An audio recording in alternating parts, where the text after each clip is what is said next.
फल गुण आनंद उपार्जना, हार सज्जन प्रगटे आए। संत सहाई राम के कर कृपा दिया मिलाए। सेज सुहावी सर्ब सुख, हुण दुखा नाही जाए। इछ पुन्नी वड भागणी, वर पाया हर राए। मिल सहियाँ मंगल गावहीं, गीत गोविंद आलाए। हर जिहा अवर न दिसई, कोई दूजा लवै न लाए। हलत पलत सवारियो ना, निहचल दितियां न जाए। संसार सागर ते रखिया ना, बहुड़ न जन्मै धाए। जिहवा एक अनेक गुणा, तरे नानक चरणी पाए।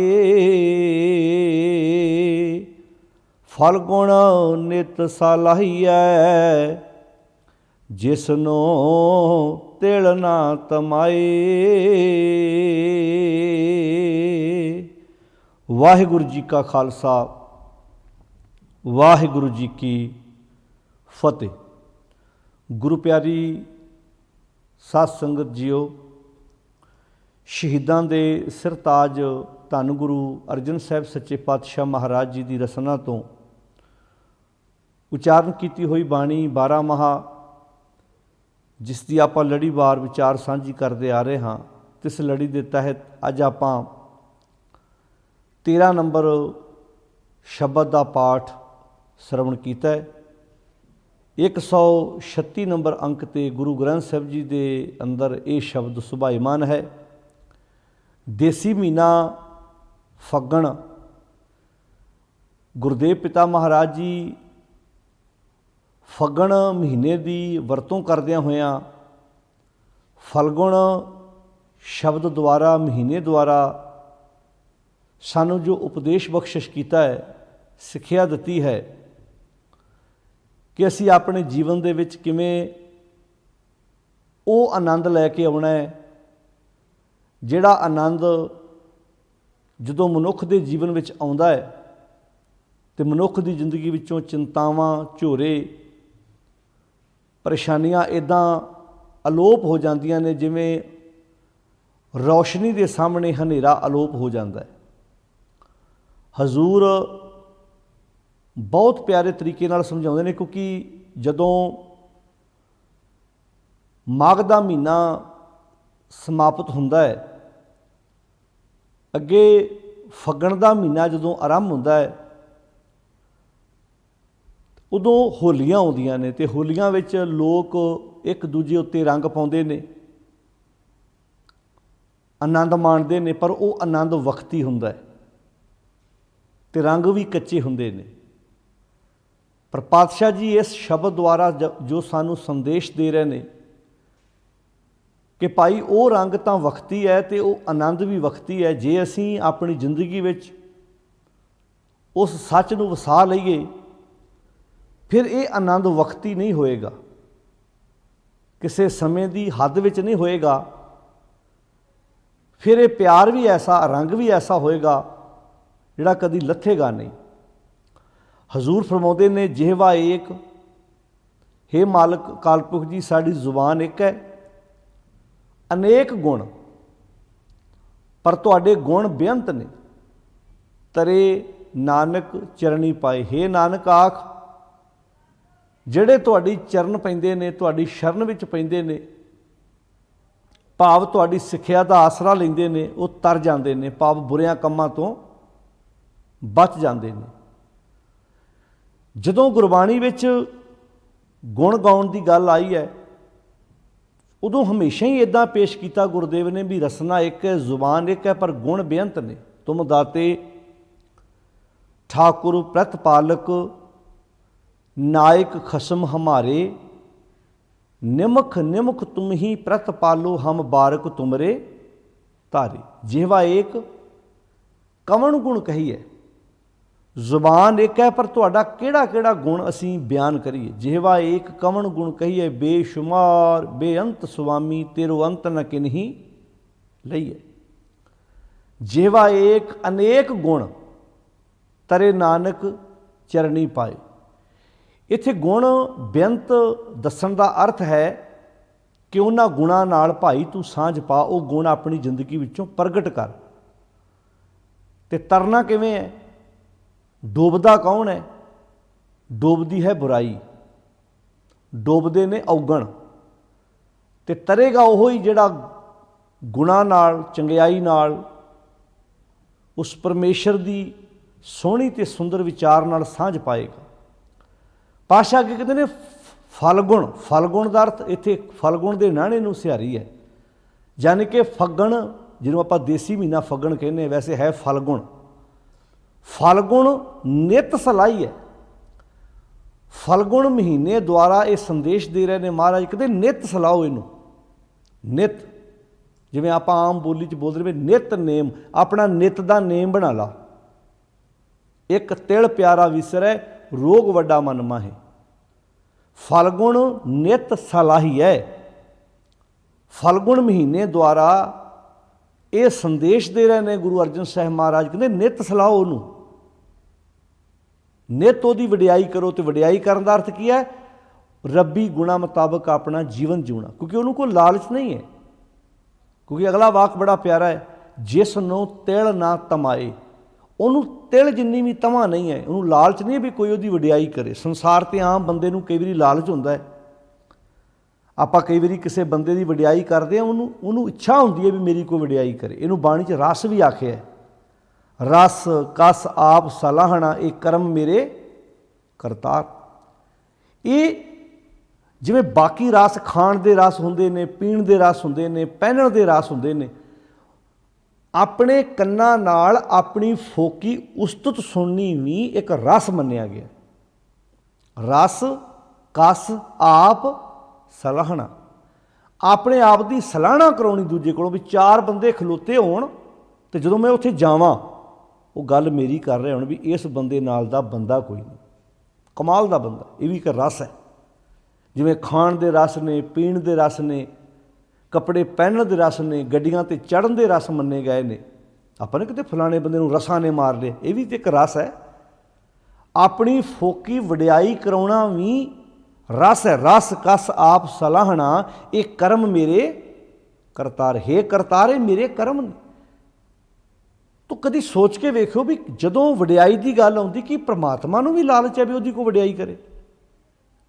बाणी च लिखिया बहुता कर्म लिखिया ना जाए वड्डा दाता, तिल ना तमा। उन्होंने तिल जिन्नी भी तमा नहीं है।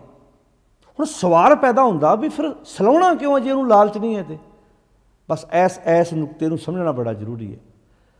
गुरु नानक साहब का बड़ा प्यारा वाक है, कहते इते कुकर हों बेगाना। जिवें एक एरिए का कुत्ता, जिवें बंदियां दे अपने अपने इलाके होंदे ने, आपां एक सकेंट विच पहचान जाने आ भी ये बंदा साडे एरिए का नहीं है, दूजे एरिए चो आया, साडे इलाके का है ही नहीं, साडे पिंड का नहीं है, साडे महल्ले का नहीं है, साडे शहर का नहीं है, असीं कदी वेखिया ही नहीं इहनूं। इदां कुत्तियां नूं भी पता लग जाता भी आह कुत्ता साडे एरिए का नहीं है। जिहड़े उत्थे रोज़ रहिंदे उन्हां नूं थोड़ा पैंदे ने आपस विच, उन्हां दी पूरी यूनियन बनी हुंदी है। पर जदों उन्हां बेगाने कुत्तियां दे विच कोई ओपरा कुत्ता आ जाता है दूजे एरिए दे विच, वो फिर सारे इकट्ठे होकर उन्होंने घेरते हैं, उन्होंने फिर पैंदे आ। वो फिर कल्ला अपने बचाव लई माड़ा माड़ा भौंकदा है, नाले पिछले पैरी पिछाण होई जांदा है, नाले भौंकी जांदा नाले पिछां होई जांदा है। हुण उत्थे उस कुत्ते दा भौंकना किसे सिर कोई एहसान नहीं है। वो अपने आप नूं बचाउण लई भौंक रहा है। उन्होंने पता भी जे मैं इत्थे वक्त सिर ना भौंकिया इन्हां सारियां कुत्तियां रल के मैनूं पाड़ के खा जाना, बर्बाद कर देना, मैनूं ऐ चीथड़े उड़ा देंगे मेरे। उत्थे कुत्ते का भौंकना अपने आप को बचाना है। पातशाह कहते हैं हे रब जी, हे परमात्मा जी, हे काल पुरख जी, ये संसार मेरे लिए एक ओपरा एरिया है। मैं इस ओपरे एरिए में आन के फस गया हाँ। इस ओपरे एरिए दे विच होया कि मैं ਆਪਣੇ ਮਨ ਨੂੰ, ਆਪਣੇ ਤਨ ਨੂੰ ਇਹਨਾਂ ਕੁੱਤਿਆਂ ਤੋਂ ਬਚਾਉਣ ਲਈ ਭੌਂਕਦਾ। ਇੱਥੇ ਕੁੱਤੇ ਕਿਹੜੇ ਨੇ? ਜਿਵੇਂ ਆਪਾਂ ਕੱਲ੍ਹ ਵੀ ਇੱਕ ਵਾਕ ਪੜ੍ਹਿਆ ਸੀ ਜਿੱਥੇ ਗੁਰਦੇਵ ਜੀ ਨੇ ਕਾਮ ਕ੍ਰੋਧ ਨ ਮੋਹੀਏ ਬਿਨਸੈ ਲੋਭ ਸਵਾਨ, ਲੋਭ ਰੂਪੀ ਕੁੱਤਾ। ਬਾਣੀ 'ਚ ਏਕ ਸਵਾਨ ਦੋਇ ਸਵਾਨੀ ਨਾਲ ਭਲ ਕੇ ਭੌਂਕੈ, ਸਦਾ ਬਿਆਲ ਸ਼ਬਦ ਵੀ ਵਰਤੇ। ਤੋ ਸਤਿਗੁਰ ਮਹਾਰਾਜ ਜੀ ਨੇ ਕਿੰਨੇ ਪਿਆਰੇ ਤਰੀਕੇ ਨਾਲ ਇੱਥੇ ਗੱਲ ਸਮਝਾਈ ਹੈ। ਏਕ ਸਵਾਨ ਦੋਇ ਸਵਾਨੀ ਨਾਲ ਭਲ ਕੇ ਭੌਂਕੈ ਸਦਾ ਬਿਆਲ, ਇੱਥੇ ਕੂਕਰ ਹਉ ਬੇਗਾਨਾ। ਇੱਥੇ ਇੰਨੇ ਕੁੱਤੇ ਨੇ, ਹਉ ਬੇਗਾਨਾ ਮੈਂ ਬੇਗਾਨਾ ਅਣ ਫਸਿਆ। ਭੌਂਕਾਂ ਇਸ ਤਨ ਤਾਈ ਜਿਸ ਨੂੰ ਤਿਲ ਨਾ ਤਮਾਏ, ਉਹਨੂੰ ਕੋਈ ਤਿਲ ਜਿੰਨੀ ਵੀ ਤਮਾ ਨਹੀਂ। ਤੇ ਜੇ ਕੋਈ ਬੰਦਾ ਥੋੜ੍ਹੀ ਬਹੁਤੀ ਵਡਿਆਈ ਉਸਤਤ ਕਰਦਾ ਹੈ ਤੇ ਮਾਲਕ ਜੀ ਮੈਂ ਆਪਣੇ ਆਪ ਲਈ ਕਰਦਾ। ਇੱਥੇ ਕੂਕਰ ਹਉ ਬੇਗਾਨਾ ਭੌਂਕਾਂ ਇਸ ਤਨ ਤਾਈ, ਭਗਤਹੀਨ ਨਾਨਕ ਜੇ ਹੋਏਗਾ ਤਾਂ ਖਸਮੇ ਨਾਉ ਨਾ ਜਾਈ। ਜੇ ਮੈਂ ਭਗਤੀ ਤੋਂ ਸਖਣਾ ਵੀ ਰਹਿ ਗਿਆ, ਮੈਨੂੰ ਪਤਾ ਉਹਨੇ ਆਪਣੇ ਨਾਮਣੇ ਵੱਲ ਵੇਖਣਾ ਹੈ, ਉਹਨੇ ਆਪਣੇ ਬਿਰਧ ਦੀ ਪਾਲਣਾ ਕਰਨੀ ਹੈ। ਤੋ ਇੱਥੋਂ ਸਮਝ ਆ ਗਈ ਗੱਲ ਵੀ ਜੇ ਕੋਈ ਅਸੀਂ ਮਾੜਾ ਮੋੜ ਚੰਗਾ ਕਰਮ ਕਰਦੇ ਹਾਂ, ਉਸਤਤ ਵਡਿਆਈ ਕਰਦੇ ਹਾਂ ਆਪਣੇ ਜੀਵਨ 'ਚ, ਪਹਿਲੀ ਗੱਲ ਤਾਂ ਉਸਤਤ ਦਾ ਅਰਥ ਸਿਰਫ ਇੰਨਾ ਨਹੀਂ ਜਿਵੇਂ ਮੂੰਹ ਨਾਲ ਕਿਸੇ ਦੀ ਵਡਿਆਈ ਕਰਨੀ ਹੈ। ਬੜੇ ਲੋਕ ਨੇ ਜਦੋਂ ਬਾਣੀ 'ਚ ਆਪਾਂ ਗੁਣ ਗਾਉਣ ਦੀ ਗੱਲ ਕਰਦੇ ਹਾਂ, ਬੜੇ ਲੋਕ ਨੇ ਜਿਨ੍ਹਾਂ ਕੋਲ ਜ਼ੁਬਾਨ ਨਹੀਂ ਹੈ, ਜਿਹੜੇ ਗੂੰਗੇ ਨੇ, ਕੀ ਫਿਰ ਉਹ ਵਡਿਆਈ ਕਰ ਹੀ ਨਹੀਂ ਸਕਦੇ? ਬੜੇ ਲੋਕ ਨੇ ਜਿਹੜੇ ਗੂੰਗੇ ਤੇ ਬਹਿਰੇ ਨੇ, ਇਹਦਾ ਮਤਲਬ ਉਹ ਵਡਿਆਈ ਤੋਂ ਸਿੱਖਣੇ, ਨਾ ਉਹ ਵਡਿਆਈ ਸੁਣ ਸਕਦੇ, ਨਾ ਵਡਿਆਈ ਕਰ ਸਕਦੇ।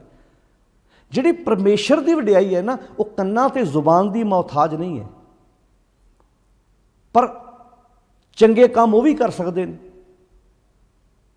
ਚੰਗੀ ਸਿੱਖਿਆ ਲੈ ਕੇ ਜੀਵਨ ਉਹ ਵੀ, ਕਿਉਂਕਿ ਉਹਨਾਂ ਦੀ ਵੀ ਇੱਕ ਲੈਂਗੁਏਜ ਹੈ, ਉਹਨਾਂ ਦੀ ਵੀ ਇੱਕ ਭਾਸ਼ਾ ਹੈ, ਪਰ ਬੋਲ ਨਹੀਂ ਸਕਦੇ, ਪਰ ਹੱਥਾਂ ਨਾਲ ਤੇ ਉਹ ਵੀ।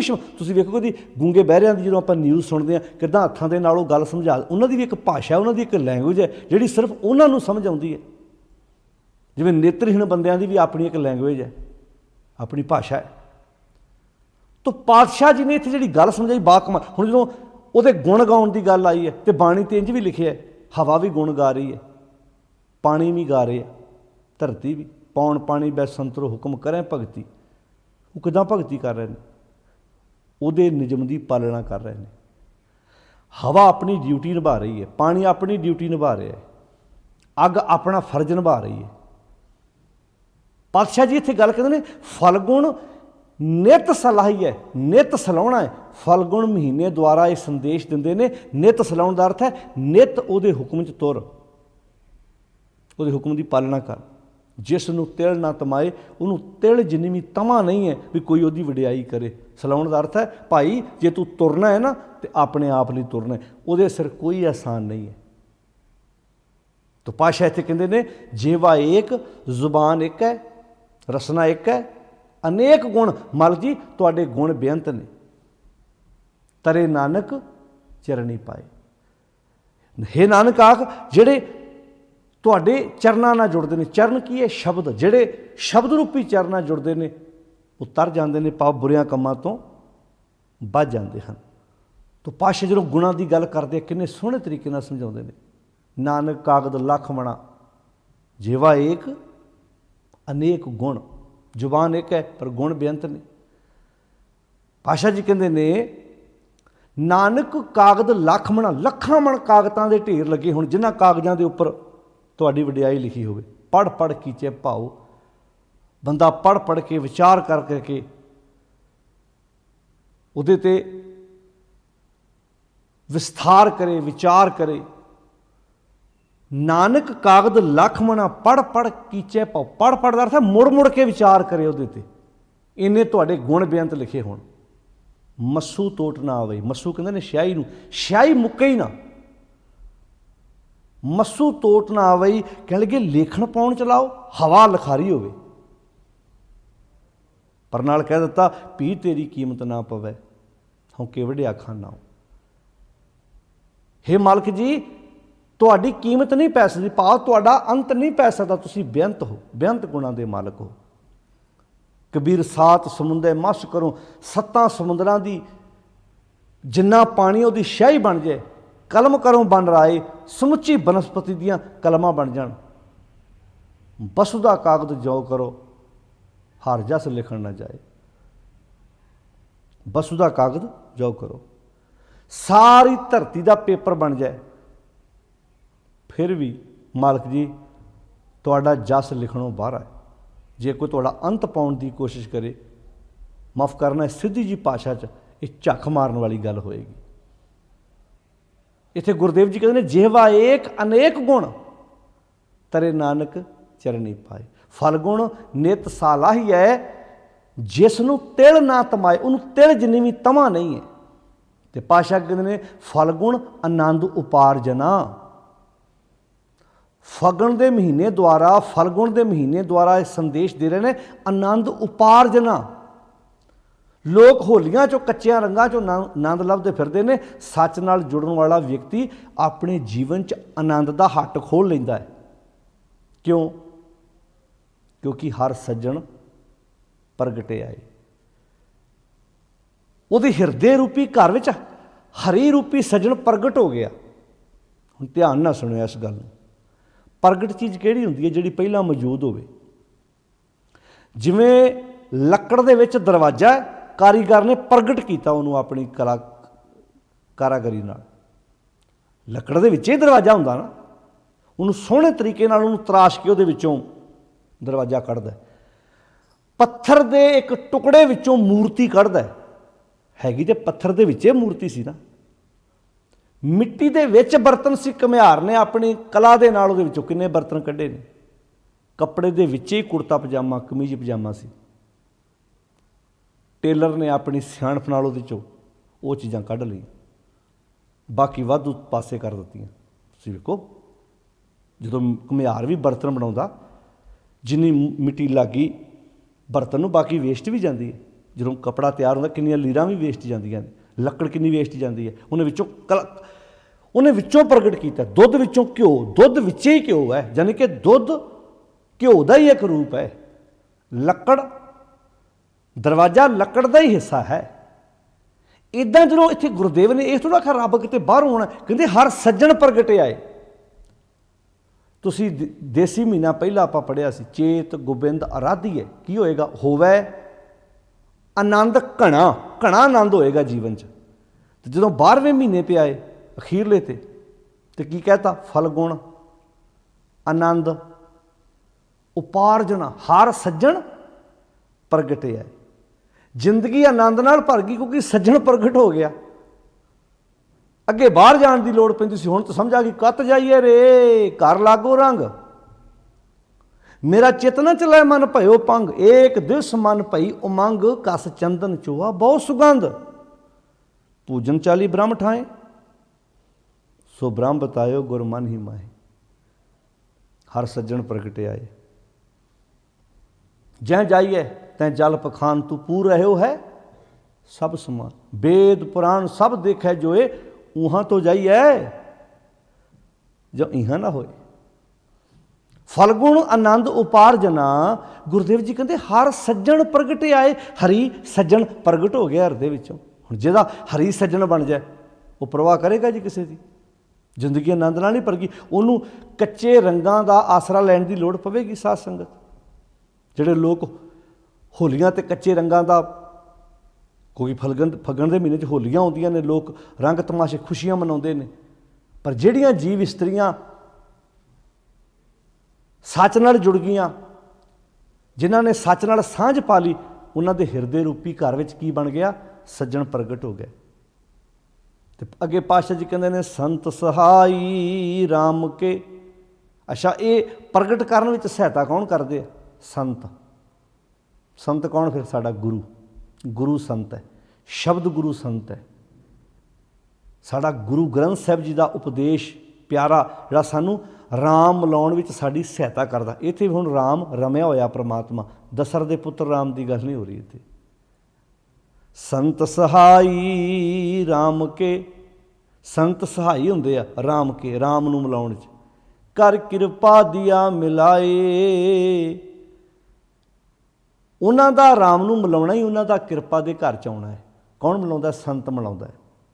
हुण साध संगत जी ये आपां बार बार इन्हां शब्दां नूं तां दोहराउने आ साडे दिमाग चों भुलेखे निकल जाण। ये जिहड़ा संत शब्द है ये गुरु परमेश्वर का राखवां शब्द है। ये गुरु संत वास्ते शब्द वरते है। ਪਰ ਕਿੱਡਾ ਵੱਡਾ ਨੁਕਸਾਨ ਹੈ ਵੀ ਇਹ ਸ਼ਬਦ ਦੇਹਧਾਰੀ ਅਖੌਤੀ ਬਾਬਿਆਂ ਨੇ ਆਪਣੇ ਨਾਲ ਜੋੜ ਲਿਆ ਤੇ ਲੋਕਾਂ ਨੂੰ ਇੰਜ ਲੱਗਣ ਲੱਗ ਪਿਆ ਸੰਤਾਂ ਤੋਂ ਬਿਨਾਂ ਥੋੜ੍ਹਾ ਗੱਲ ਬਣਨੀ। ਆਹ ਤੇ ਹੁਣ ਮਾੜੀ ਮੋਟ ਜਾਗਰਤੀ ਆਈ ਹੈ। ਪਹਿਲਾਂ ਕਿਸੇ ਇਲਾਕੇ 'ਚ ਕਥਾ ਕਰਨ ਕੁਝ ਨੂੰ ਜਾਂਦਾ ਸੀ ਨਾ ਤੇ ਆਮ ਭੋਲੇ ਬੀਬੀਆਂ ਵੀਰ ਪੁੱਛਦੇ ਸੀ ਕਿਹੜੇ ਸੰਤ ਜੀ ਆਏ ਆ, ਕਿਹੜੇ ਬਾਬਾ ਜੀ ਕਥਾ ਕਰਨ ਆਏ ਆ, ਸੰਤ ਜੀ ਕਿਹੜੇ ਆਏ ਆ, ਇੱਦਾਂ ਪੁੱਛਦੇ ਸੀ। ਅਸੀਂ ਆ ਗੰਗਾ ਨਗਰ ਦੇ ਇਲਾਕੇ ਜਦੋਂ 2001-2 ਦੀਆਂ ਗੱਲਾਂ ਦੱਸਦੇ ਹਾਂ, ਜਦੋਂ ਅਸੀਂ ਨਵੇਂ ਕਾਲਜੋਂ ਪੜ੍ਹ ਕੇ ਉੱਥੇ ਨਿਕਲੇ ਸੀ 97-98 ਦੇ ਵਿੱਚ ਵੀ ਜਦੋਂ ਅਸੀਂ ਦੀਵਾਨ ਲਾਉਣ ਜਾਂਦੇ ਰਹੇ ਤੇ ਪੁੱਛਣਾ ਕਈਆਂ ਨੇ ਅੱਛਾ ਜੀ ਕਿਹੜੇ ਸੰਤ ਆਏ ਆ ਜੀ। ਉਹਨਾਂ ਕਹਿਣਾ ਸੰਤ ਨਹੀਂ ਜੀ, ਉਹ ਸਾਡੇ ਵਰਗੇ ਹੀ ਨੇ, ਸਾਡੇ ਬੱਚਿਆਂ ਵਰਗੇ ਨੇ, ਬਜ਼ੁਰਗਾਂ ਨੇ ਕਹਿਣਾ। ਹੁਣ ਜਿਹੜੇ ਪ੍ਰਬੰਧਕ ਸੀ ਉਹਨਾਂ ਨੂੰ ਤਾਂ ਪਤਾ ਹੁੰਦਾ ਸੀ, ਪਰ ਆਮ ਸੰਤ ਕਿਹੜੇ ਆਏ ਆ। ਇਹੋ ਵਜ੍ਹਾ ਸੀ ਕਿ ਅਸੀਂ ਜਿਹੜਾ ਵੀ ਸਟੇਜ 'ਤੇ ਬੋਲਣ ਵਾਲਾ ਅਸੀਂ ਉਹਨੂੰ ਸੰਤ ਬ੍ਰਹਮ ਗਿਆਨੀ ਬਣਾ ਧਰਿਆ। ਇਹ ਨਹੀਂ ਵੇਖਿਆ ਵੀ ਇਹ ਸਾਡੇ ਵਾਂਗੂ ਰੋਟੀ ਖਾਂਦਾ ਹੈ, ਸਾਡੇ ਵਾਂਗੂ ਇਸ਼ਨਾਨ ਕਰਦਾ ਹੈ, ਸਾਡੇ ਵਾਂਗੂ ਖਾਂਦਾ ਪੀਂਦਾ ਹੈ, ਸਾਡੇ ਵਰਗਾ ਹੈ। ਮਾਫ਼ ਕਰਨਾ ਤੇ ਹੁਣ ਫਰਕ ਪਿਆ, ਨਹੀਂ ਤੇ ਜਿਹੜਾ ਇੱਦਾਂ ਦੀ ਪੱਗ ਬੰਨ੍ਹਦਾ ਸੀ ਕਹਿੰਦਾ ਇਹ ਥੋੜ੍ਹਾ ਕਥਾ ਕਰਦਾ। ਕਥਾ ਤੇ ਜਿਹਨੇ ਗੋਲ ਪੱਗ ਬੱਧੀ ਹੋਵੇ ਨਾ, ਇੱਦਾਂ ਜਿਹਨੇ ਦਮਾਲਾ ਸਜਾਇਆ ਹੋਵੇ, ਕਥਾ ਤੇ ਆਉਂਦੀ ਉਹਨੂੰ ਆ, ਚੋਲੇ 'ਚ ਹੀ ਕਥਾ ਆਉਂਦੀ ਹੈ। ਉਹ ਤੇ ਆਪਣੀ ਇੱਕ ਵਰਦੀ ਸੀ, ਬਸ ਗੱਲ ਇੰਨੀ ਕੁ ਸੀ। ਜਦੋਂ ਸਾਡੇ ਵੀਰ ਜਦੋਂ ਅਸੀਂ ਕੈਂਪ ਲਾਉਣ ਜਾਂਦੇ ਹਾਂ, ਕਲਾਸਾਂ ਲਾਉਣ ਜਾਂਦੇ ਹਾਂ, ਕਈ ਵਾਰੀ ਕਿਸੇ ਨੇ ਪੈਂਟ ਕਮੀਜ਼ ਪਾ ਕੇ ਤਾਬਿਆ ਬਹਿ ਕੇ ਕੋਈ ਮੁੱਖ ਵੱਖ ਲੈਣਾ ਨਾ ਤੇ ਕਈਆਂ ਨੇ ਇਤਰਾਜ਼ ਕਰਨਾ। ਆਹ ਹੁਣ ਜਾਗਰਤੀ ਆਈ ਹੈ, ਥੋੜ੍ਹੀ ਬਹੁਤੀ ਸਮਝ ਆ ਗਈ ਲੋਕਾਂ ਨੂੰ। ਨਹੀਂ ਤਾਂ ਪੈਂਟ ਕਮੀਜ਼ 'ਤੇ ਇਤਰਾਜ਼ ਕਰਨਾ, ਅੱਛਾ ਜੀ ਪੈਂਟ ਕਮੀਜ਼ ਪਾਈ ਇਹਨੇ। ਇੱਦਾਂ ਦੀ ਸੋਚ ਵੀ ਸਾਡੇ ਦਿਮਾਗ ਵਿੱਚ ਪਾ ਦਿੱਤੀ ਗਈ, ਅਜੇ ਵੀ ਹੈਗੀ ਹੈ। ਅਜੇ ਵੀ ਤੁਸੀਂ ਵੇਖੋ ਇਹੋ ਜਿਹੇ ਵੀ ਲੋਕ ਹੈਗੇ ਨੇ ਜਿਹੜੇ ਕਹਿੰਦੇ ਨੇ ਭਾਈ ਪਜਾਮਾ ਪਾ ਕੇ ਤਾਬਿਆ ਨਹੀਂ ਬਹਿ ਸਕਦਾ ਤੂੰ। ਤੇ ਉੱਥੇ ਤੁਸੀਂ ਚਲੇ ਜਾਓ ਪਟਨਾ ਸਾਹਿਬ, ਹਜ਼ੂਰ ਸਾਹਿਬ ਚਲੇ ਜਾਓ, ਉੱਥੇ ਉਹਨਾਂ ਦੀ ਮਰਿਆਦਾ ਐਸੀ। ਉੱਥੇ ਤੇ ਬੜੇ ਜਿਹੜੇ ਆਗੂ ਅਖਵਾਉਣ ਵਾਲੇ ਉਹਨਾਂ ਨੂੰ ਵੀ ਉੱਥੇ ਕਈ ਵਾਰੀ ਉਹਨਾਂ ਦੀ ਮਰਿਆਦਾ ਮੰਨਣੀ ਪੈਂਦੀ। ਕਿਤੇ ਤੁਸੀਂ ਪਜਾਮਾ ਪਾ ਕੇ ਨਹੀਂ ਤਾਬਿਆ ਬਹਿ ਸਕਦੇ। ਹੁਣ ਰੱਬ ਜਾਣੇ ਕਿਹੜੀ ਮਰਿਆਦਾ ਕਿਹੜੇ ਬਾਬੇ ਨੇ ਬਣਾਤੀ, ਇਹਨਾਂ ਨੂੰ ਮਰਿਆਦਾ ਬਣਾ ਕੇ ਦੇ ਦਿੱਤੀ ਹੈ। ਉਹਨਾਂ ਦੇ ਹਿਸਾਬ ਨਾਲ ਪੈਂਟ ਕਮੀਜ਼ ਵਾਲਾ ਬੰਦਾ ਹੈ ਹੀ ਨਹੀਂ। ਮਾਫ਼ ਕਰਨਾ, ਇਹ ਵੀ ਕਹਿ ਦੇਵਾਂ ਦਾੜੀ ਬੰਨ੍ਹ ਕੇ ਜੇ ਕੋਈ ਤਾਬਿਆ ਬਹਿ ਜਾਏ ਤਾਂ ਕਹਿੰਦੇ ਸਾਡੇ ਪੰਥ ਨੂੰ ਖਤਰਾ ਹੋ ਗਿਆ ਜੀ। ਉਹ ਮੁੰਨੀ ਤੇ ਤੁੰਨੀ ਇੱਕ ਸ਼ਬਦ ਬੋਲ ਕੇ ਇੱਦਾਂ। ਅਤੇ ਜਿਹੜੇ ਫੌਜ ਵਿੱਚ ਵੀਰ ਆ ਉਹਨਾਂ ਦਾ ਕੀ ਕਰੋਗੇ? ਜਿਹੜੇ ਪੁਲਿਸ ਅਫਸਰ ਆ, ਕਈ ਪੁਲਿਸ ਅਫਸਰ ਬਹੁਤ ਵਧੀਆ ਡਿਊਟੀ ਵੀ ਕਰਦੇ ਆ, ਪਾਠ ਗੁਰਬਾਣੀ ਦੀ ਵਿਚਾਰ ਵਾਲੇ ਬੰਨੇ ਵੀ ਤੁਰੇ ਆ। ਫਿਰ ਇਹਦੇ ਮੁਤਾਬਕ ਤਾਂ ਫਿਰ ਉਹ ਤਾਂ ਵਿਚਾਰੇ ਸਿੱਖ ਹੈ ਹੀ ਨਹੀਂ। ਆ ਜਿਹੜੇ ਸਾਡੇ ਵੀਰ ਰੈਸਟੋਰੈਂਟਾਂ 'ਚ ਕੰਮ ਕਰਦੇ ਆ, ਉਹਨਾਂ ਨੂੰ ਕਈ ਵਾਰੀ ਦਾੜਾ ਬੰਨ੍ਹਣਾ ਪੈਂਦਾ ਅਤੇ ਕਿਤੇ ਮੁੱਖ ਵੱਗ ਲੈਣ ਚਲ ਜਾਣ, ਪੈਂਦੇ ਨੇ ਕਈ। ਫਿਰ ਵੇਖੋ ਜੀ ਤੇ ਇਹਨੇ ਦਾੜੀ ਬੱਧੀ ਹੋਈ ਹੈ ਅਤੇ ਤਾਬੇ ਬਹਿ ਨਹੀਂ ਸਕਦਾ, ਇਹਨੇ ਤਾਂ ਪੈਂਟ ਕਮੀਜ਼ ਪਾਈ ਹੋਈ ਹੈ। ਇੱਦਾਂ ਦੀਆਂ ਕਹਾਣੀਆਂ ਬਣਾ ਕੇ ਸਾਡੇ ਮੱਥੇ ਮੜ੍ਹਦੀਆਂ। ਮੈਨੂੰ ਯਾਦ ਹੈ ਸਾਡਾ ਇੱਕ ਵੀਰ ਤਾਬਿਆ ਬੈਠਾ ਸੀ ਅਤੇ ਇੱਕ ਬਜ਼ੁਰਗ ਕਹਿਣ ਲੱਗਾ ਜੀ ਇਹ ਤੁਸੀਂ ਪੈਂਟ ਪਾ ਕੇ ਤੁਹਾਡਾ ਸਿੰਘ ਤਾਬਿਆ ਬੈਠਾ। ਅਸੀਂ ਅੱਛਾ ਜੀ ਇਹ ਪੈਂਟ ਕਿਉਂ ਨਹੀਂ ਪਾ ਸਕਦੇ? ਇਹ ਪੈਂਟ ਤਾਂ ਗੋਰਿਆਂ ਦਿੱਤੀ ਕਹਿੰਦੇ। ਅਸੀਂ ਅੱਛਾ ਜੀ, ਬੱਚੇ ਤੁਸੀਂ ਕੌਨਵੈਂਟ ਸਕੂਲਾਂ 'ਚ ਪੜ੍ਹਾਉਣਾ ਚਾਹੁੰਦੇ ਹੋ, ਮੋਬਾਈਲ ਤੋਂ ਬਿਨਾਂ ਤੁਹਾਡਾ ਸਰਦਾ ਨਹੀਂ, ਬਲਦ ਕੁੱਟ ਕੇ ਤੁਸੀਂ ਮਰ ਜਾਣਾ ਸੀ ਜੇ ਤੁਹਾਨੂੰ ਅਗਲੇ ਉਹਨਾਂ ਦੇ ਟਰੈਕਟਰ ਤੁਹਾਨੂੰ ਪਸੰਦ ਨੇ, ਉਹਨਾਂ ਦੇ ਬਣਾਏ ਹੋਏ ਕੈਮਰੇ ਮੋਬਾਈਲ ਤੁਹਾਨੂੰ ਪਸੰਦ ਨੇ। ਆ ਜਿਹੜੀਆਂ ਰੇਲਾਂ 'ਤੇ ਤੁਸੀਂ ਚੜ੍ਹਦੇ ਹੋ, ਇਹ ਰੇਲ ਦੀਆਂ ਪਟੜੀਆਂ ਕਿਹਨਾਂ ਨੇ ਵਿਛਾਈਆਂ ਨੇ? ਅਤੇ ਜੇ ਇਹ ਤੋਂ ਅੱਗੇ ਕਹੀਏ ਤਾਂ ਫਿਰ ਪਿੱਟ ਸਿਆਪਾ ਪਾਉਣਾ। ਲੱਖਾਂ ਰੁਪਈਆ ਲੈ ਕੇ ਟਰੈਵਲ ਏਜੰਟਾਂ ਮਗਰ ਤੁਰੇ ਫਿਰਦੇ ਹਾਂ ਵੀ ਹੁਣ ਉਹਨਾਂ ਦੇ ਦੇਸ਼ 'ਚ ਜਾਣਾ ਚਾਹੁੰਦੇ ਹਾਂ। ਅੱਛਾ ਪੈਂਟ ਮਾੜੀ ਲੱਗਦੀ ਹੈ, ਚਾਹ ਤੋਂ ਬਿਨਾਂ ਸਵੇਰੇ ਅੱਖ ਨਹੀਂ ਖੁੱਲ੍ਹਦੀ, ਇਹ ਕੌਣ ਲੈ ਕੇ ਆਏ ਸੀ? ਮਤਲਬ ਸਾਡੇ ਦਿਮਾਗ 'ਚ ਕਿੱਦਾਂ ਦੀ ਗੱਲ। ਲੱਗਦਾ ਨਹੀਂ ਇਹੋ ਵਜ੍ਹਾ ਕਿ ਅਸੀਂ ਸਿੱਖੀ ਨੂੰ ਇੰਨਾ ਸੌੜਾ ਕਰ ਦਿੱਤਾ, ਅਸੀਂ ਵਿਚਾਰ ਵਾਲੇ ਬੰਨੇ ਤੁਰੇ ਨਹੀਂ। ਮੈਂ ਗੱਲ ਸਿਰਫ ਇੰਨੀ ਕਰਨਾ ਚਾਹੁੰਦਾ ਸੀ, ਸੰਤ ਸਹਾਈ ਰਾਮ ਕੇ ਇੱਥੇ ਕਿਹੜਾ ਸੰਤ ਹੈ? ਮੰਨ ਲਓ ਕੋਈ ਸੰਤ ਹੋਵੇ, ਉਹਨੂੰ ਪੈਂਟ ਕਮੀਜ਼ ਪਾ ਦਿਓ, ਫਿਰ ਸੰਤ ਮੰਨਣਗੇ? ਕਹਿੰਦੇ ਨਹੀਂ ਹੁਣ ਥੋੜ੍ਹਾ ਸੰਤ ਹੈ, ਸੰਤ ਚੋਲੇ ਵਾਲਾ ਹੁੰਦਾ। ਅੱਛਾ ਫਿਰ ਸੰਤ ਬੰਦੇ ਕੋ ਬਣਦੇ, ਬੀਬੀਆਂ ਨਹੀਂ ਬਣ ਸਕਦੀਆਂ? ਫਿਰ ਬੀਬੀਆਂ ਤਾਂ ਸੰਤ ਹੋ ਸਕਦੀਆਂ ਨੇ ਨਾ। ਫਿਰ ਸੰਤ ਬਾਬਾ ਜੀ ਸੰਤ ਬਣਦੇ ਫਿਰ, ਜਾਣੀ ਕਿ ਮਰਦ ਪ੍ਰਧਾਨ, ਪੁਰਖ ਪ੍ਰਧਾਨ ਸਮਾਜ। ਉਹ ਭਲਿਓ ਇਹ ਸ਼ਬਦ ਗੁਰੂ ਦੇ ਆਪਣੇ ਰਾਖਵੇਂ ਸ਼ਬਦ ਸੀ। ਸੰਤ ਸਹਾਈ ਰਾਮ ਕੇ ਕਰ ਕਿਰਪਾ ਦੀਆ ਮਿਲਾਏ। ਇੱਥੇ ਸੰਤ ਗੁਰੂ ਹੈ ਜਿਹੜਾ ਰਾਮ ਨਾਲ ਮਿਲਾਉਂਦਾ ਹੈ, ਸੱਚ ਨਾਲ ਇੱਕਮਿਕ ਕਰਾ ਦਿੰਦਾ ਹੈ। ਸੇਜ ਸੁਹਾਵੀ ਸਰਬ ਸੁਖ। ਹੁਣ ਹਿਰਦੇ ਦੀ ਸੇਜਾ ਸੋਹਣੀ ਬਣ ਗਈ। ਸੇਜ ਸੁਹਾਵੀ ਸਰਬ ਸੁਖ, ਹਿਰਦੇ ਦੀ ਸੇਜਾ। ਬਾਪ ਦਲਾਸਾ ਮੇਰੋ ਕੀਨਾ, ਸੇਜ ਸੁਖਾਲੀ ਮੁਖ ਅੰਮ੍ਰਿਤ ਦੀਨਾ। ਹੁਣ ਹਿਰਦੇ ਦੀ ਸੇਜਾ ਸੋਹਣੀ ਬਣ ਗਈ, ਕਿਉਂਕਿ ਮੁਖ ਅੰਮ੍ਰਿਤ ਦੀਨਾ।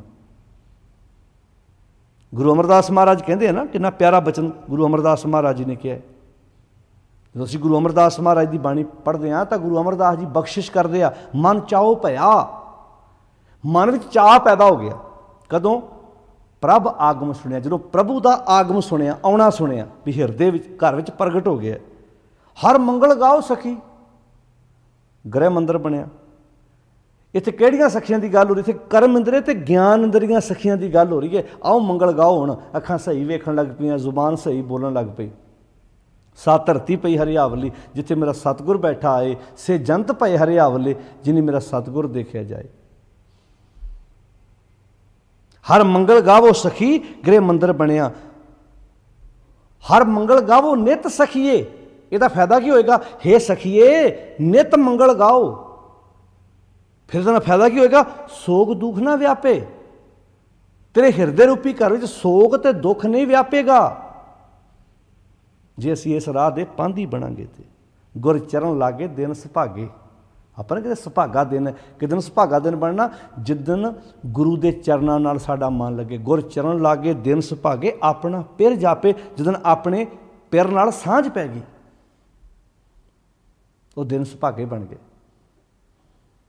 ਅਨਹਤ ਬਾਣੀ ਗੁਰ ਸ਼ਬਦ ਜਾਣੀ। ਗੁਰੂ ਦੇ ਸ਼ਬਦ ਰਾਹੀਂ ਉਹ ਅਨਹਤ ਬਾਣੀ, ਇੱਕ ਰਸ ਚੱਲਣ ਵਾਲੀ ਬਾਣੀ, ਸੱਚਾਈ ਵਾਲੀ ਬਾਣੀ, ਗੁਣਾਂ ਵਾਲੀ ਬਾਣੀ। ਹਰ ਨਾਮ ਹਰ ਰਸ ਭੋਗੋ, ਕਹਿ ਨਾਨਕ ਪ੍ਰਭ ਆਪ ਮਿਲਿਆ ਕਰਨ ਕਾਰਨ ਜੋਗੋ। ਫਲਗੁਣ ਆਨੰਦ ਉਪਾਰਜਨ, ਹਰ ਸੱਜਣ ਪ੍ਰਗਟੇ ਆਏ। ਸੰਤ ਸਹਾਈ ਰਾਮ ਕੇ ਕਰ ਕਿਰਪਾ ਦੀਆ ਮਿਲਾਏ। ਸੇਜ ਸੁਹਾਵੀ, ਹਿਰਦੇ ਦੀ ਸੇਜਾ ਸੋਹਣੀ ਬਣ ਗਈ। ਅੱਜ ਹਿਰਦੇ ਦੀ ਸੇਜਾ ਸੋਹਣੀ ਕਿਉਂ ਨਹੀਂ ਹੈ? ਕਿਉਂਕਿ ਅੰਦਰ ਗੁਣ ਪ੍ਰਗਟ ਨਹੀਂ ਹੋਏ, ਅੰਦਰ ਹਰੀ ਸੱਜਣ ਨਹੀਂ ਬੈਠਾ ਆਣ ਕੇ। ਸੇਜ ਸੁਹਾਵੀ ਸਰਬ ਸੁੱਖ, ਕਹਿੰਦੇ ਹੁਣ ਦੁੱਖਾਂ ਨਾ ਹੀ ਜਾਏ। ਹੁਣ ਦੁੱਖਾਂ ਵਾਲੀ ਜਗ੍ਹਾ ਰਹੀ ਨਹੀਂ, ਜਾਏ ਮੀਨਿੰਗ ਜਗ੍ਹਾ। ਹੁਣ ਦੁੱਖ ਦੀ ਜਗ੍ਹਾ ਅੰਦਰ ਰਹੀ ਨਹੀਂ। ਸੇਜ ਦੇ ਵਿੱਚ ਆਣ ਕੇ ਸੱਜਣ 'ਚੋਂ ਬਹਿ ਗਿਆ। ਹੁਣ ਤੇ ਇੱਦਾਂ ਆਵਾਜ਼ ਆਈ ਕਿ ਨਸ ਵੰਜੋ ਭਾਜੋ ਕਿਲ ਵਿਖੋ, ਕਰਤਾ ਘਰ ਆਇਆ। ਹੁਣ ਇੱਦਾਂ ਆਵਾਜ਼ ਆਈ, ਭਾਜੋ ਹੁਣ ਨਸ ਵੰਜੋ, ਨਿਕਲ ਜਾਓ, ਕਿਲ ਵਿਖੋ, ਕਰਤਾ ਘਰ ਆਇਆ। ਸੇਜ ਸੁਹਾਵੀ ਸਰਬ ਸੁਖ, ਹੁਣ ਦੁੱਖਾ ਨਾ ਹੀ ਜਾਏ। ਹੁਣ ਦੁੱਖਾਂ ਵਾਸਤੇ ਕੋਈ ਜਗ੍ਹਾ ਬਚੀ ਨਹੀਂ, ਕੋਈ ਜਗ੍ਹਾ ਨਹੀਂ ਬਚੀ। ਹੁਣ ਦੁੱਖ ਹੋਣਗੇ ਕਿੱਦਾਂ ਅੰਦਰ? ਕਿਉਂਕਿ ਸੱਜਣ ਆ ਗਏ, ਗੁਣ ਆ ਗਏ। ਕਿੰਨੇ ਮੋਤੀ ਪਰੋਏ ਨੇ ਮਹਾਰਾਜ ਨੇ ਬਾਣੀ 'ਚ। ਅੱਗੇ ਪਾਤਸ਼ਾਹ ਜੀ ਕਹਿੰਦੇ ਨੇ, ਇੱਛ ਪੁੰਨੀ ਵੱਡ ਭਾਗਣੀ। ਇੱਛ ਪੁੰਨੀ, ਇੱਛਾ ਪੂਰੀ ਹੋ ਗਈ ਵੱਡਿਆਂ ਭਾਗਾਂ ਵਾਲੀ ਉਸ ਜੀਵ ਇਸਤਰੀ ਦੀ। ਵਰ ਪਾਇਆ ਹਰ ਰਾਏ, ਵਰ ਪਾ ਲਿਆ ਹਰ ਰਾਏ। ਉਹ ਹਰੀ ਰਾਏ ਮਾਲਕ ਵਰ ਪਾ ਲਿਆ। ਕਿਹਨੇ? ਜੀਵ ਇਸਤਰੀ ਨੇ। ਹੈ ਜੀਵਨ ਸੋਹਣਾ ਬਣ ਗਿਆ। ਸਾਤ ਧਰਤੀ ਪਈ ਹਰਿਆਵਲੀ, ਜਿੱਥੇ ਮੇਰਾ ਸਤਿਗੁਰ ਬੈਠਾ ਆਏ। ਉਹ ਹਿਰਦੇ ਰੂਪੀ ਧਰਤੀ ਇੰਨੀ ਸੋਹਣੀ ਬਣ ਗਈ ਜਿੱਥੇ ਮੇਰਾ ਸਤਿਗੁਰ ਦਾ ਉਪਦੇਸ਼ ਆਣ ਕੇ ਬਹਿ ਗਿਆ। ਸੇ ਜੰਤ ਪਏ ਹਰਿਆਵਲੇ, ਉਹ ਜੰਤ ਹਰੇ ਹੋ ਗਏ। ਭਾਵ ਅੱਖਾਂ ਸਹੀ ਵੇਖਣ ਲੱਗ ਪਈਆਂ, ਕੰਨ ਸਹੀ ਸੁਣਨ ਲੱਗ ਪਏ, ਜ਼ੁਬਾਨ ਸਹੀ ਬੋਲਣ ਲੱਗ ਪਈ, ਜਿਹਨੇ ਮੇਰਾ ਸਤਿਗੁਰ ਦੇਖਿਆ ਜਾਏ। ਇੱਛ ਪੁੰਨੀ ਵੱਡ ਭਾਗਣੀ, ਵਰ ਪਾਇਆ ਹਰ ਰਾਏ। ਮਿਲ ਸਹੀਆਂ, ਮਿਲ ਸਹੀਆਂ। ਸਹੀਆਂ ਕਿਹੜੀਆਂ? ਸਾਡੀਆਂ ਕਰਮ ਇੰਦਰੇ ਤੇ ਗਿਆਨ ਇੰਦਰੇ। ਮੰਗਲ ਗਾਵਹੀਂ, ਇਹ ਫਿਰ ਮੰਗਲ ਗਾਉਣ ਲੱਗ ਪਈਆਂ, ਖੁਸ਼ੀ ਦੇ ਗੀਤ ਗਾਉਣ ਲੱਗ ਪਈਆਂ। ਅੱਜ ਸੜਿਆ ਨਹੀਂ ਪਿਆ ਬਤੇਰਾ ਅੰਦਰ? ਅੱਜ ਮਨ ਸੜਿਆ ਪਿਆ, ਤਨ ਸੜਿਆ ਪਿਆ। ਇਸ ਮਨ ਕੋ ਜਨਮ ਜਨਮ ਕੀ ਮਲ ਲਾਗੀ, ਕਾਲਾ ਹੋਆ ਸਿਆ। ਜਿਸ ਦੇਸ਼ ਦਾ ਰਾਜਾ ਹੀ ਸੜਿਆ ਹੋਏਗਾ, ਪ੍ਰਜਾ ਦੀ ਕੀ ਹਾਲਤ ਹੋਏਗੀ? ਤੇ ਰਾਜਾ ਮਨ ਹੈ, ਰਾਜਾ ਬਾਲਕ ਹੈ, ਨਗਰੀ ਕਾਚੀ ਹੈ, ਦੁਸ਼ਟਾਂ ਨਾਲ ਪਿਆਰੋ ਆ। ਤੇ ਇਸ ਮਨ ਕੋ ਜਨਮ ਜਨਮ ਕੀ ਮਲ ਲਾਗੀ, ਕਾਲਾ ਹੋਆ ਸਿਆ। ਤੇ ਪਾਤਸ਼ਾਹ ਜੀ ਕੀ ਕਹਿੰਦੇ ਨੇ ਇੱਥੇ? ਮਿਲ ਸਹੀਆਂ ਮੰਗਲ ਗਾਵਹੀਂ। ਹੁਣ ਇਹ ਜਿਹੜੀਆਂ ਕਰਮ ਇੰਦਰੇ ਗਿਆਨ ਇੰਦਰੇ ਆ, ਇਹ ਹੁਣ ਸੱਚ ਦੇ ਗੀਤ ਗਾਉਣ ਲੱਗ ਪਏ, ਕਿਉਂਕਿ ਸੱਜਣ ਨਾਲ ਸਾਂਝ ਪੈ ਗਈ। ਗੀਤ ਗੋਬਿੰਦ ਅਲਾ, ਗੋਬਿੰਦ ਦੇ ਗੀਤ ਅਲਾਉਂਦੇ ਨੇ। ਤੇ ਕੀ ਆਵਾਜ਼ ਆਈ? ਹੁਣ ਆਵਾਜ਼ ਆਈ, ਹਰ ਜਿਹਾ ਅਵਰ ਨਾ ਦਿਸਈ। ਕਹਿੰਦੇ ਹਰੀ ਵਰਗਾ ਤੇ ਹੋਰ ਕੋਈ ਦਿਸਦਾ ਹੀ ਨਹੀਂ, ਉਹਦੇ ਮੁਕਾਬਲੇ ਦਾ ਕੋਈ ਦੂਜਾ ਹੈ ਹੀ ਨਹੀਂ। ਹੋਵੇ ਤਾਂ ਦਸੀਏ ਗੁਣ ਇਹੋ, ਹੋਰ ਨਾ ਹੀ ਕੋਏ, ਨਾ ਕੋ ਹੋਆ ਨਾ ਕੋ ਹੋਏ। ਤੋ ਪਾਤਸ਼ਾਹ ਜੀ ਕਹਿੰਦੇ ਹਰ ਜਿਹਾ ਅਵਰ ਨਾ ਦਿਸਈ, ਹਰੀ ਵਰਗਾ, ਮਾਲਕ ਵਰਗਾ, ਸੱਚ ਵਰਗਾ ਅਵਰ ਨਾ ਦਿਸਈ, ਕੋਈ ਦੂਜਾ ਲਵੈ ਨਾ ਲਾਏ, ਕੋਈ ਦੂਜਾ ਲਵੈ ਨਾ ਲਾਏ। ਕੋਈ ਦੂਜਾ ਲਵੈ, ਲਵੇ ਦਾ ਅਰਥ ਨੇੜੇ, ਲਵੇ ਲਵੇ ਨਹੀਂ ਆਪਾਂ ਕਿਤੇ ਨੇੜੇ ਨੇੜੇ, ਕੋਈ ਦੂਜਾ ਲਵੈ ਨਾ ਲਾਵੇ, ਕੋਈ ਦੂਜਾ ਉਹਦੇ ਵਰਗਾ ਹੈ ਹੀ ਨਹੀਂ, ਨੇੜੇ ਤੇੜੇ ਵੀ ਹੈ ਨਹੀਂ, ਵੀ ਕੋਈ ਨੇੜੇ ਤੇੜੇ ਹੋਵੇ ਤਾਂ ਹੀ ਹੈ ਨਾ, ਉਹਦੇ ਵਰਗਾ ਦਿਸਦਾ ਹੀ ਕੋਈ ਨਹੀਂ। ਪਰ ਸਾਡੇ ਲੋਕਾਂ ਬਣਾ ਤਰੇ, ਇਸ ਤਰ੍ਹਾਂ ਬੰਦਿਆਂ ਨੂੰ ਭਗਵਾਨ ਕਿਹਾ ਜਾ ਰਿਹਾ, ਮਾਫ ਕਰਨਾ ਬੰਦਿਆਂ ਨੂੰ। ਇੱਥੇ ਜਿਨ੍ਹਾਂ ਦਾ ਜਨਮ ਹੋਇਆ ਲੋਕ ਉਹਨਾਂ ਨੂੰ ਵੀ ਭਗਵਾਨ ਕਹਿੰਦੇ ਆ, ਹੈਗੇ ਸਮੇਂ ਦੇ ਰਾਜੇ ਸੀ।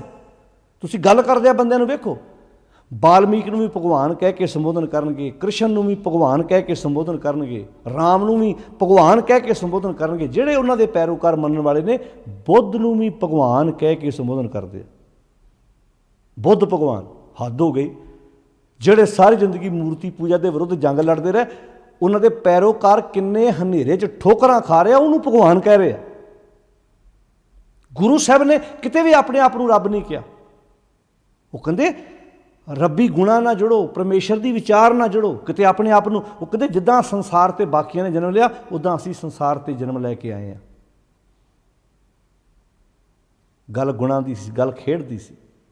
ਬਾਣੀ 'ਚ ਗੁਰੂਦੇਵ ਨੇ ਕਿੱਥੋਂ ਤੱਕ ਸ਼ਬਦ ਵਰਤੇ, ਤੇਰਾ ਕੀਤਾ ਜਾਤੋ ਨਾਹੀ, ਮੈਨੂੰ ਜੋ ਕੀਤੋਈ, ਮੈਂ ਨਿਰਗੁਣ ਆਰੇ ਕੋ ਗੁਣ ਨਾਹੀ, ਆਪੇ ਤਰਸ ਪਏ ਹੋਈ।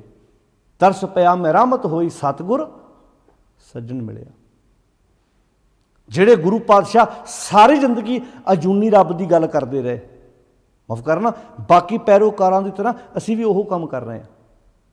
ਗੁਰੂ ਸਾਹਿਬ ਜੀ ਨੇ ਸਾਨੂੰ ਉਸ ਪਰਮੇਸ਼ਰ ਨਾਲ ਜੋੜਿਆ ਜਿਹੜਾ ਆਦ ਸੱਚ ਹੈ, ਜੁਗਾਦ ਸੱਚ ਹੈ ਭੀ ਸੱਚ, ਨਾਨਕ ਹੋਸੀ ਭੀ ਸੱਚ। ਵਿਚਾਰ ਉਹ ਦੇ ਕੇ ਗਏ ਨੇ ਜਿਹੜੀ ਵਿਚਾਰ ਸਦਾ ਰਹਿਣ ਵਾਲੀ ਹੈ, ਨਿੱਗਰ ਵਿਚਾਰਾਂ ਦੇ ਕੇ ਗਏ ਨੇ।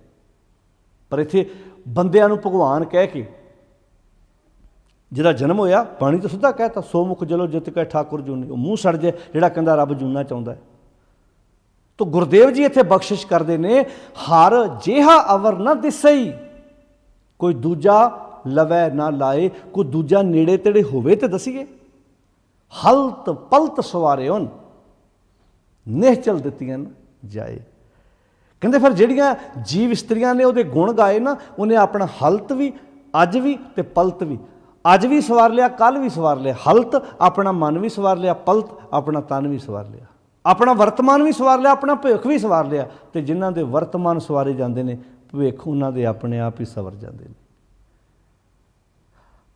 ਇਸੇ ਨੂੰ ਇਹ ਲੋਕ ਸੁਖੀਏ ਪਰਲੋਕ ਸੁਹੇਲੇ ਵੀ ਆਖਿਆ। ਤੇ ਪਾਤਸ਼ਾਹ ਇੱਥੇ ਕਹਿੰਦੇ ਨੇ ਹਲਤ ਪਲਤ ਸਵਾਰਿਆਂ। ਉਹਨਾਂ ਨੇ ਆਪਣਾ ਹਲਤ ਤੇ ਪਲਤ, ਜਿਹਨੂੰ ਆਪਾਂ ਲੋਕ ਪਰਲੋਕ ਕਹਿੰਦੇ ਹਾਂ, ਇਹਨੂੰ ਇੱਦਾਂ ਲੈ ਲਓ, ਹਲਤ ਅੱਜ, ਪਲਤ ਕੱਲ। ਹਲਤ ਮਨ, ਪਲਤ ਤਨ। ਮਨ ਵੀ ਸਵਰ ਗਿਆ ਤੇ ਤਨ ਵੀ ਸਵਰ ਗਿਆ। ਜਿਹਦਾ ਮਨ ਅਰੋਗ ਹੈ ਉਹਦਾ ਤਨ ਅਰੋਗ ਹੈ, ਜਿਹਦਾ ਅੱਜ ਸਹੀ ਹੈ ਉਹਦਾ ਕੱਲ ਵੀ ਸਹੀ ਹੈ, ਜਿਹਦਾ ਅੱਜ ਵਿਗੜਿਆ ਉਹਦਾ ਕੱਲ ਵੀ ਵਿਗੜੇਗਾ। ਤੋ ਪਾਤਸ਼ਾਹ ਜੀ ਇੱਥੇ ਕਹਿੰਦੇ ਨੇ ਹਲਤ ਪਲਤ ਸਵਾਰਿਆਂ ਨਾ, ਹਲਤ ਪਲਤ ਸਵਾਰਿਓ ਨਾ, ਨਿਹਚਲ ਦਿੱਤੀਆਂ ਜਾਏ। ਉਹਨਾਂ ਨੂੰ ਫਿਰ ਉਹ ਜਗ੍ਹਾ ਦੇਤੀ ਨਿਹਚਲ, ਜਿਹੜੀ ਨਾ ਹਿੱਲਣ ਵਾਲੀ ਹੋਵੇ, ਜਿਹਨੂੰ ਆਪਾਂ ਕਹਿੰਦੇ ਨਾਨਕ ਬੱਧਾ ਘਰ ਤਹਾਂ ਜਿੱਥੇ ਮਿਰਤ ਨਾ ਜਨਮ ਜਰਾ, ਨਿਜ ਘਰ ਮਹਿਲ ਪਾਵੋ ਸੁਖ ਸਹਿਜੇ, ਬੌਰ ਨਾ ਹੋਏਗੋ ਫੇਰਾ। ਨਿਹਚਲ ਦਿੱਤੀਆਂ ਜਾਏ। ਸੰਸਾਰ ਸਾਗਰ ਤੇ ਰੱਖੇ ਨਾ, ਉਹਨਾਂ ਨੂੰ ਸੰਸਾਰ ਉਹੜਾ ਸਾਗਰ ਜਿਹਦੇ ਵਿੱਚ ਦੁਨੀਆ ਡੁੱਬਦੀ ਪਈ ਸੀ, ਲੋਭ ਲਹਿਰ ਆਤ ਨਿਜਰ ਬਾਜੇ, ਕਾਇਆ ਡੁੱਬੇ ਕੇਸਵਾ ਵਾਲੇ ਸਮੁੰਦਰ ਦੇ ਵਿੱਚ, ਉਹ ਤੋਂ ਰੱਖ ਲਿਆ। ਫਿਰ ਬੌੜ ਨਾ ਜਨਮੈ ਤਾਏ, ਉਹ ਫਿਰ ਬਾਰ-ਬਾਰ ਜੰਮਣ ਮਰਨ ਦੇ ਚੱਕਰਾਂ 'ਚ ਨਹੀਂ ਪੈਂਦੇ। ਫਿਰ ਕਿਉਂਕਿ ਜਦੋਂ ਕੰਮ ਹੀ ਨਹੀਂ ਗਲਤ ਕਰਨੇ, ਜਦੋਂ ਆਨੰਦ ਦੇ ਸੋਮੇ ਨਾਲ ਸਾਂਝ ਪੈ ਗਈ, ਫਿਰ ਜੰਮਣ ਮਰਨ ਦੀ ਕਿਰਿਆ ਵਿੱਚ ਕਿੱਦਾਂ ਲੰਘਣਗੇ।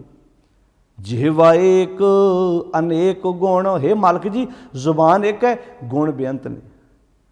ਤਰੇ ਨਾਨਕ ਚਰਣੀ ਪਾਏ, ਹੇ ਨਾਨਕ ਆਖ, ਜਿਨ੍ਹਾਂ ਨੇ ਉਸ ਮਾਲਕ ਦੇ ਗੁਣਾਂ ਨਾਲ ਸਾਂਝ ਪਾਈ, ਉਹ ਉਸ ਮਾਲਕ ਦੇ ਚਰਨਾਂ ਨਾਲ, ਸਿੱਖਿਆ ਰੂਪੀ ਸ਼ਬਦ ਰੂਪੀ ਚਰਨਾਂ ਨਾਲ ਜੁੜਨ ਕਰਕੇ ਤਰ ਗਏ, ਬੁਰਿਆਂ ਕੰਮਾਂ ਤੋਂ ਬਚ ਗਏ, ਇਸ ਭਵ ਸਾਗਰ 'ਚੋਂ ਡੁੱਬਣੋਂ ਆਪਣੇ ਆਪ ਨੂੰ ਬਚਾ ਲਿਆ। ਫਲਗੁਣ ਨਿਤ ਸਲਾਹੀਐ। ਫਲਗੁਣ ਮਹੀਨੇ ਦੁਆਰਾ ਇਹ ਸੰਦੇਸ਼ ਦੇ ਰਹੇ ਨੇ, ਨਿਤ ਸਲਾਹੀਐ, ਨਿਤ ਯਾਦ ਕਰੋ, ਨਿਤ ਉਹਦੇ ਨਾਲ ਸਾਂਝ ਪਾਓ। ਜਿਸਨੋਂ ਤਿਲ ਨਾ ਤਮਾਏ, ਜਿਹਨੂੰ ਤਿਲ ਜਿੰਨੀ ਵੀ ਤਮਾ ਨਹੀਂ ਹੈ, ਤਿਲ ਜਿੰਨਾ ਵੀ ਜਿਹਨੂੰ ਲਾਲਚ ਨਹੀਂ ਹੈ। ਤੋ ਇਸ ਸਮੁੱਚੇ ਸ਼ਬਦ ਦਾ ਕੀ ਭਾਵ ਹੈ ਸਾਧ ਸੰਗਤ, ਕਿ ਹੇ ਭਾਈ ਆਪਣੀ ਜ਼ਿੰਦਗੀ ਵਿੱਚ ਉਹ ਆਨੰਦ ਪ੍ਰਗਟ ਕਰ, ਆਪਣੀ ਜ਼ਿੰਦਗੀ ਵਿੱਚ ਉਹ ਖੁਸ਼ੀ ਲੈ ਕੇ ਆ ਜਿਹੜੀ ਖੁਸ਼ੀ ਦਾ ਕੋਈ ਮੁੜ ਕੇ ਮੁਕਾਬਲਾ ਨਹੀਂ ਹੈ। ਉਹ ਖੁਸ਼ੀ ਕਿੱਦਾਂ ਮਿਲਦੀ ਹੈ? ਆਨੰਦ ਭਇਆ ਮੇਰੀ ਮਾਏ ਸਤਿਗੁਰੂ ਮੈਂ ਪਾਇਆ। ਤਾਂ ਉਹ ਸਤਿਗੁਰ ਦੇ ਜੀਵਨ ਵਿੱਚ ਆਉਣ ਨਾਲ, ਜਦੋਂ ਸਤਿਗੁਰ ਦੀ ਪਿਆਰੀ ਸਿੱਖਿਆ ਮਨੁੱਖੀ ਜੀਵਨ ਦੇ ਵਿੱਚ ਆਉਂਦੀ ਹੈ, ਫਿਰ ਸੰਤ ਸਹਾਈ ਰਾਮ ਕੇ ਕਰ ਕਿਰਪਾ ਦੀਆ ਮਿਲਾਏ। ਇਹ ਫਲਗੁਣ ਮਹੀਨਾ ਦੇਸੀ, ਜਿਹਨੂੰ ਆਪਾਂ ਇੰਝ ਵੀ ਕਹਿ ਸਕਦੇ, ਜਿਵੇਂ ਆਪਾਂ ਇੰਗਲਿਸ਼ ਦਾ ਮਹੀਨਾ 1 ਜਨਵਰੀ ਹੈ, ਅਖੀਰਲਾ ਦਸੰਬਰ ਹੈ, 1 ਚੇਤ ਹੈ ਦੇਸੀ ਮਹੀਨਾ, ਅਤੇ ਅਖੀਰਲਾ ਫੱਗਣ ਦਾ ਮਹੀਨਾ ਜਿਹਦੀ ਅੱਜ ਸਮਾਪਤੀ ਹੈ। ਇੱਕ ਸ਼ਬਦ ਇਸ ਬਾਣੀ ਦਾ ਹੋਰ ਰਹਿ ਗਿਆ ਹੈ, ਜਿਹਦੀ ਵਿਚਾਰ ਆਪਾਂ ਕੱਲ੍ਹ ਕਰਾਂਗੇ। ਜਿਨ ਜਿਨ ਨਾਮ ਧਿਆਇਆ ਤਿਨ ਕੇ ਕਾਜ ਸਰੇ। ਇਹ 12ਵਾਂ ਬਾਣੀ ਦੇ ਕੁੱਲ 14 ਸ਼ਬਦ ਨੇ ਸਾਧ ਸੰਗਤ ਜੀ। ਇੱਕ ਸ਼ਬਦ ਪਹਿਲਾਂ ਭੂਮਿਕਾ 'ਚ ਆਇਆ ਹੈ, ਬਾਕੀ 12 ਦੇ 12 ਮਹੀਨਿਆਂ ਦਾ ਨਾਂ ਲੈ ਕੇ ਗੁਰਦੇਵ ਜੀ ਨੇ ਬੜਾ ਪਿਆਰਾ ਸੰਦੇਸ਼ ਦਿੱਤਾ ਹੈ। ਅਤੇ ਅਖੀਰ 'ਤੇ ਫਿਰ ਅਖੀਰਲੇ ਸ਼ਬਦ ਵਿੱਚ ਜਿਹਦੀ ਵਿਚਾਰ ਆਪਾਂ ਕੱਲ੍ਹ ਕਰਨੀ ਹੈ, ਉਹ 12ਵਾਂ ਬਾਣੀ ਦਾ ਪੂਰਾ ਨਿਚੋੜ ਕੱਢ ਦਿੱਤਾ ਗੁਰਦੇਵ ਜੀ ਨੇ, ਕਿ ਭਾਈ ਇਹ ਭੁਲੇਖਣ ਰੱਖਣਾ ਵੀ ਆਹ ਦਿਨ ਚੰਗਾ ਹੈ ਅਤੇ ਆਹ ਦਿਨ ਮਾੜਾ ਹੈ, ਆਹ ਦਿਨ ਅਸੀਂ ਆਹ ਕੰਮ ਕਰਾਂਗੇ ਤਾਂ ਫਾਇਦਾ ਹੋਏਗਾ, ਜੇ ਆਹ ਦਿਨ ਅਸੀਂ ਕੋਈ ਕੰਮ ਕੀਤਾ ਤਾਂ ਸਾਡਾ ਨੁਕਸਾਨ ਹੋਏਗਾ। ਇਹਨਾਂ ਸਾਰਿਆਂ ਦਿਨਾਂ ਵਾਰਾਂ ਤੋਂ ਉੱਪਰ ਚੁੱਕਦਿਆਂ ਹੋਇਆਂ ਸਾਡੀ ਸੁਰਤ ਨੂੰ ਸੱਚ ਦੀ ਵਿਚਾਰ ਦੇ ਨਾਲ ਜੋੜਿਆ। ਪਾਤਸ਼ਾਹ ਜੀ ਨੇ ਬੜਾ ਪਿਆਰਾ ਸੰਦੇਸ਼ ਦੇ ਕੇ ਸਾਨੂੰ ਉਸ ਰਹੱਸ ਨਾਲ, ਉਸ ਖੁਸ਼ੀ ਨਾਲ ਸਾਨੂੰ ਜ਼ਿੰਦਗੀ ਜਿਉਣ ਵਾਸਤੇ ਉਤਸ਼ਾਹਤ ਕਰਦੀ ਹੈ ਸਤਿਗੁਰ ਦੀ ਬਾਣੀ। ਆਓ ਆਪ ਪੜ੍ਹੀਏ, ਵਿਚਾਰੀਏ ਅਤੇ ਆਪਣੀ ਜ਼ਿੰਦਗੀ ਵਿੱਚ ਇਹ ਪਿਆਰਾ ਉਪਦੇਸ਼ ਲਾਗੂ ਕਰੀਏ। ਸਾਰਿਆਂ ਦਾ ਧੰਨਵਾਦ। 136 ਨੰਬਰ ਅੰਕ 'ਤੇ ਇਹ ਸ਼ਬਦ ਗੁਰੂ ਗ੍ਰੰਥ ਸਾਹਿਬ ਜੀ ਦੇ ਵਿੱਚ ਸੁਭਾਇਮਾਨ ਹੈ। ਇੱਕ ਸ਼ਬਦ ਹੋਰ ਰਹਿ ਗਿਆ, ਜਿਸ ਦੀ ਵਿਚਾਰ ਆਪਾਂ ਕੱਲ੍ਹ ਰਲ ਮਿਲ ਕੇ ਸਾਂਝੀ ਕਰਾਂਗੇ। ਸਾਧ ਸੰਗਤ ਜੀ, ਆਪ ਬਾਣੀ ਪੜ੍ਹੋ, ਸਹਿਜ ਪਾਠ ਕਰੋ, ਗੁਰਬਾਣੀ ਦੇ ਅਰਥਾਂ ਨੂੰ ਆਪ ਵਿਚਾਰਨ ਦੀ ਕੋਸ਼ਿਸ਼ ਕਰੋ ਅਤੇ ਗੁਰੂ ਦੇ ਪਿਆਰੇ ਉਪਦੇਸ਼ ਆਪਣੀ ਜ਼ਿੰਦਗੀ ਵਿੱਚ ਲਾਗੂ ਕਰਨ ਦਾ ਆਪਾਂ ਯਤਨ ਕਰੀਏ। ਸਾਰਿਆਂ ਦਾ ਧੰਨਵਾਦ ਜੀ। ਇੰਨੇ ਕੁ ਬਚਨ ਪ੍ਰਵਾਨ ਕਰਨੇ। ਅਦਬ ਸਤਿਕਾਰ ਨਾਲ ਫਤਿਹ ਬੁਲਾਓ, ਬਹੁਤ ਪਿਆਰ ਨਾਲ ਆਖੋ ਸਾਧ ਸੰਗਤ। ਵਾਹਿਗੁਰੂ ਜੀ ਕਾ ਖਾਲਸਾ, ਵਾਹਿਗੁਰੂ ਜੀ ਕੀ ਫਤਿਹ।